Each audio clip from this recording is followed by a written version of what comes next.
you out to the date? I'm Jen, and you all know us as Jonathan Gold. Jonathan Gold. This is the twist part of dinner with the twist tonight, so hopefully you enjoy. We're going to make some awesome cocktails. Alright, first up we have Katie Emmerson. She is with Gwen right now, which is a new restaurant in Hollywood, Curtis Stone's restaurant. Lots of meat, good cocktail. Yes. So Katie, what are you going to make for us today? So tonight we are going to do a nitro muddled south side. So we're going to talk about liquid nitrogen. Yeah! Who doesn't love a little liquid nitrogen? It's going to get crazy. Maybe, we'll see. Alright, so good. What's the first step? Awesome. So, liquid nitrogen. First of all, kind of talking about like what is it? It obviously is nitrogen in liquid form. One of the things that people automatically say to us when we talk about liquid nitrogen is they say, "Oh, it's dry ice," and we say, "No, it's not." I'm so happy that you know what that is.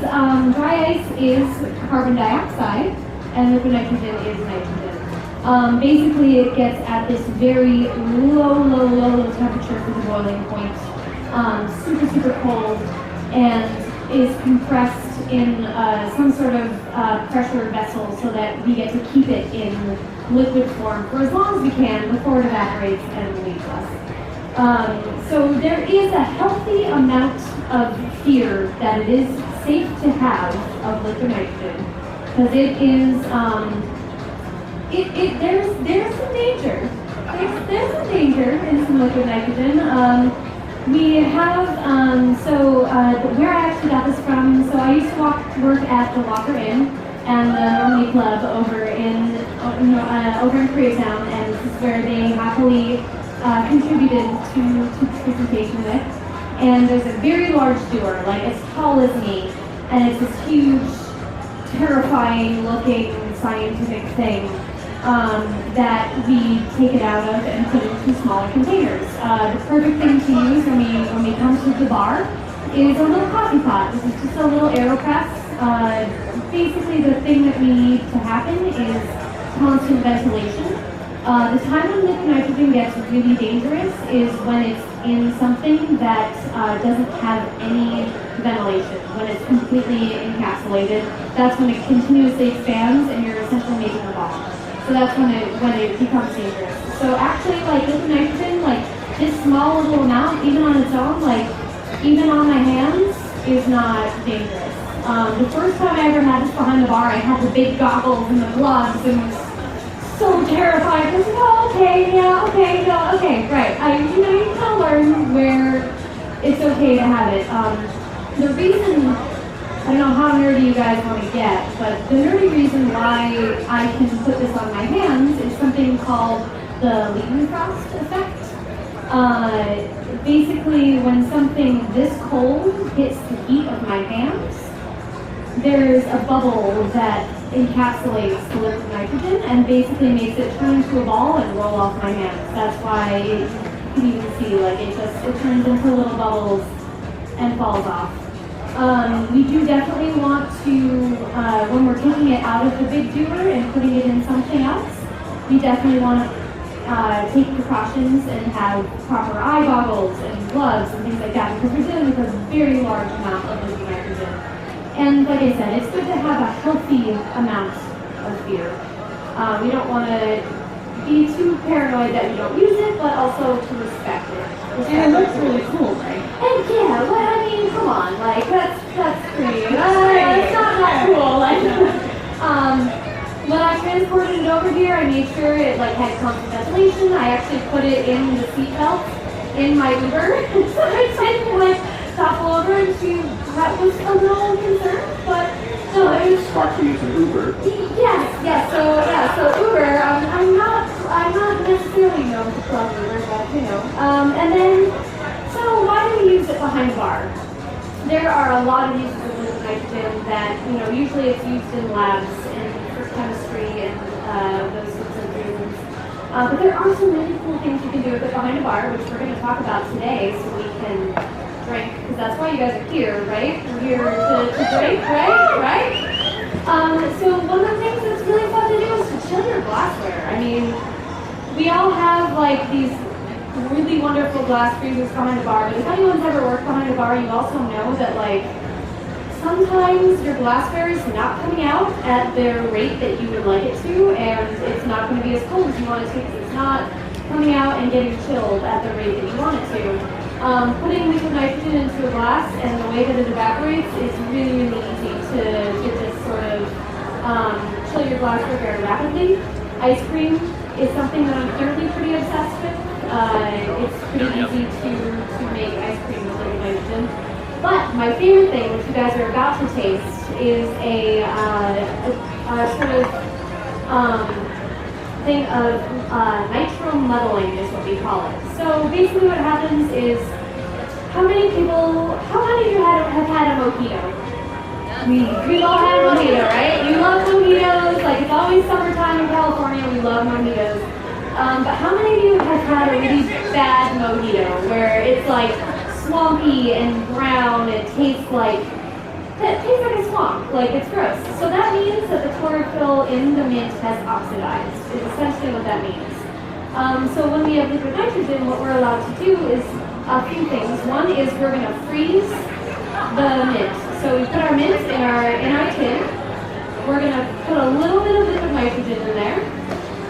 I'm going to make two because there was once upon a time where I taught this lady to my left how to shake a cocktail. And I would like her to shake a cocktail with me today. Yeah. She put like a 10-pound piece of ice in a giant cocktail shaker and said that I should shake it. So that, my arms were so sore. That was like 3 months ago. Yeah. So when we put the liquid nitrogen over the mint, we're doing a couple of things. You're definitely freezing it. And what we're going to do is we're then going to smash it with our muddler. But if you're talking about safety, you don't want to, what do you want to do when you put something in your shaker tin and you muddle it? You want to look into it. You can't do that with liquid nitrogen because it's going to potentially pop up out of there, and your eyes are one of the most sensitive parts in what we're talking about here as far as safety. So we're going to muddle it, and this does a couple of things. One is it's going to break it into a very fine powder. And for anyone that's had a drink on crushed ice versus one of those large cubes, you know that the ice melts a lot faster when you do one large cube. So you have a lot more surface area for flavor when you have this powder of mint rather than just these leaves. The other thing it does is it freezes some of the enzymes that would normally oxidate your mint. So you're going to not have any of that sort of swampy, gross chlorophyll plant thing we don't want in our mojito. And then the other thing that we want to do when we do this is to definitely next add alcohol to the mint once we're warming it up, because the alcohol is what's going to keep it from re-oxidizing. So if we're warming it up with alcohol, that will keep it from rising that much more.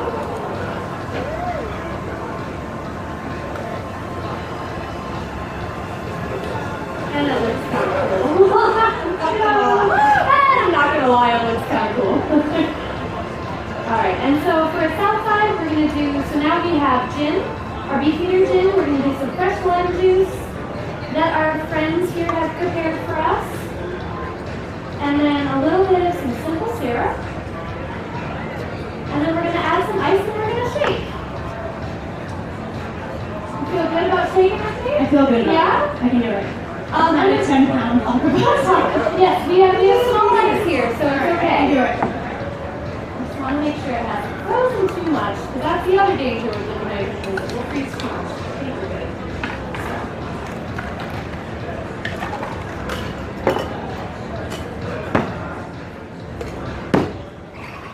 Alright, okay, let's fill our glassware. One more time.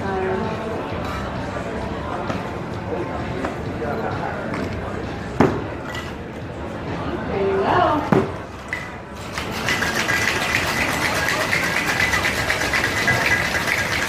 And this is why we get into the 350.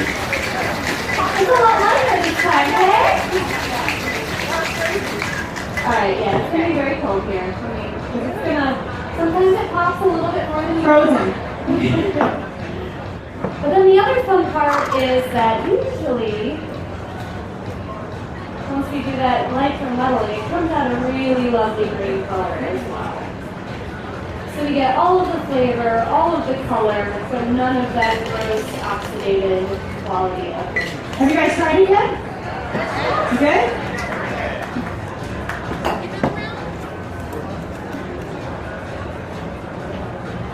I'm really happy that you held on to your look. Thank you. Is that the one I shook? Held on to your training. Yeah. Awesome. All right. That is nitro modeling. All right, now we have to try it. Yes. Yes.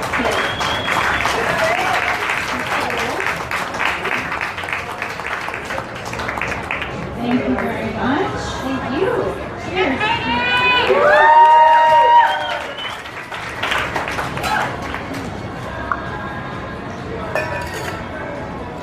That's dangerous. Really nice. All right, big round of applause for Katie Emmerson.